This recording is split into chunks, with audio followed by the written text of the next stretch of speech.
Today we are talking about something we use every day but often overlook: how to keep our voice healthy. We've all experienced it: hoarseness, loss of voice, and much more. So joining us today is Dr. Soldatova, a laryngologist with Cone Health ENT Specialists, to talk all about how to keep our vocal cords healthy and what to do if something seems off. So let's go ahead and jump right into it. To start, what are some daily habits or things we might need to be doing that could be hurting our vocal cords?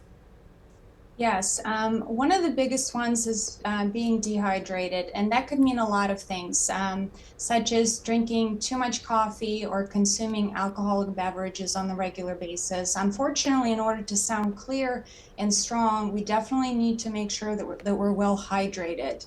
So that's a big one. Making sure that you avoid any sort of chronic irritation at the level of your throat, and that could be controlling your allergies or postnasal drainage, as well as making sure you're following the dietary and lifestyle changes to minimize reflux.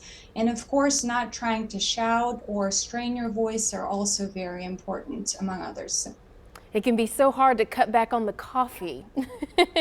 Yes, but you just have to do your best. That's right, yeah.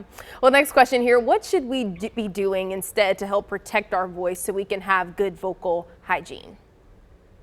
Yeah, vocal hygiene is kind of a broad term, but the basics of following good vocal hygiene is making sure you sip some water throughout the day.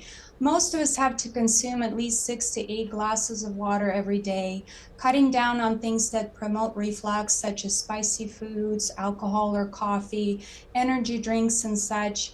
And then making sure that you're being careful when you're using your voice a lot at work for public speaking or singing or other things. A lot of us are doing Zoom calls or virtual meetings these days, and that can certainly strain your voice quite a bit. So being gentle towards the end of the day, taking breaks throughout the day, and sometimes even doing voice rest can be very helpful. Is there a certain age group too that might be more vulnerable to the voice hoarseness or anything of that nature? It just kind of depends on what you do on a day-to-day basis, really. Um, Definitely. I would say we see prevalence of age-related changes in the voice starting close to retirement age. It can certainly happen sooner, but the basic concept is we lose a lot of muscle bulk throughout our body, and vocal cords are no exception. So with that in mind, you definitely have to be making sure you're following good voice hygiene and sometimes need therapy for it as well. And so for people who use their voice a lot, like teachers, performers, singers, how can they protect themselves from vocal strain? Yeah, that's a good question. I would say definitely making sure that you're staying well hydrated. And if you have a full day of talks, public speaking, or singing, doing warm ups in the morning can be very helpful. That can be as simple as humming in the shower or doing slow glides. And definitely making sure you have that bottle of water or cup of warm tea next to you, of course, non caffeinated. But other things include making sure that your reflux is under control. And you can simply just take small, short breaks throughout the day, and that way you can avoid significant voice strain. Some people find it helpful to use a microphone or amplifier, and good posture and good technique are also very important. So if you're a singer or professional speaker, it might be helpful to schedule a session or two with a vocal coach. And kind of talk about what happens with the coach, what that kind of experience looks like.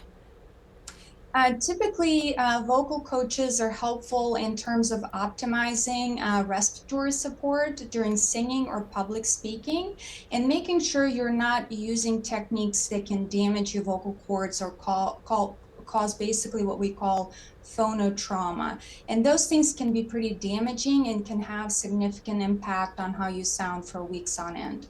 Okay, and if you do strain your voice, experience hoarseness, what should we do?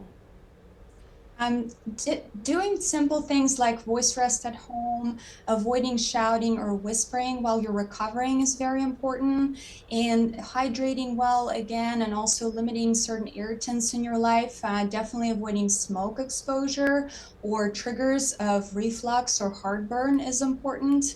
But I always stress to patients that if you are not having any improvement in a couple of weeks, you should probably seek care with your local ear, nose, and throat provider. Okay. And I know too, there are a lot of like videos out there, like on YouTube and TikTok, and of how to help with your vocal cords. But would you say use those sometimes, or really stick with your primary doctor or voice coach? There's certainly a mixture of information online or on social media.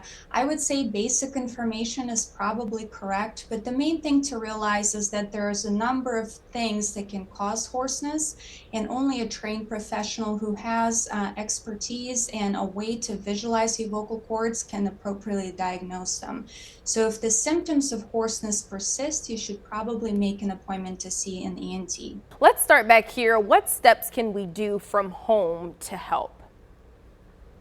Yeah, so if your hoarseness or voice changes are caused by common cold or allergy exacerbation with nasal congestion, certainly managing those at home is pretty straightforward. Number one thing to consider is making sure you're being gentle on your voice box, you don't strain your voice, and even consider resting your voice for a bit. Hydrating well with warm, non-caffeinated beverages is important. It can also soothe the sore throat you might be having. Doing nasal sprays to reduce the amount of nasal drainage can be helpful as well. But I always tell patients that a lot of times home remedies that are often recommended can be also irritating. So you have to be very careful by not using a lot of acidic lemon juices or teas with lemon, because that can trigger reflux, and definitely watching your diet, making sure you're excluding foods that can trigger reflux. That was actually going to be my next question. I know you said that water is most important, but a lot of times when people think of soothing, they always think of teas automatically. Yeah, so I would say teas are great, but stick with herbal teas that do not have any caffeine.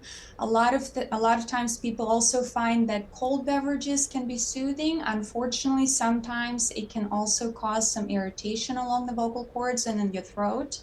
So doing warm herbal teas is better. And other things to avoid, just making sure that you're not trying to strain your voice by whispering too much.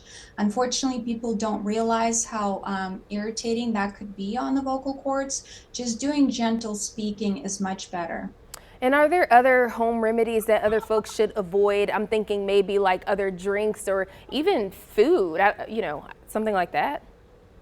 Yeah, so it primarily boils down to things that can trigger reflux events. When you're trying to recover with raspy voice, you definitely want to make sure you cut down on spicy foods or fatty foods. They can certainly cause a lot more reflux events. Things that can promote more mucus, such as dairy products in some patients, and definitely processed or salty foods that can make that mucus thick and make it really difficult to not clear your throat or cough while you're recovering. And we know that coughing or throat clearing can cause some irritation along the vocal cords as well. Yeah. Let's talk a little bit about some red flags. How would I know that I am having trouble with my vocal cords? What would be happening to me? Yeah, so you will certainly notice some voice changes, and a lot of times it's not associated with cold symptoms. The major red flag is if you've tried all the home remedies we discussed and you still sound pretty raspy, so that will be pretty concerning. Other things to consider would be if you're experiencing any shortness of breath, difficulties with swallowing, significant pain with swallowing, and the big one, of course, is coughing out blood-tinged secretions. That could be suggestive of laryngeal cancer, and we definitely need you to make an appointment to see an ENT specialist at that point.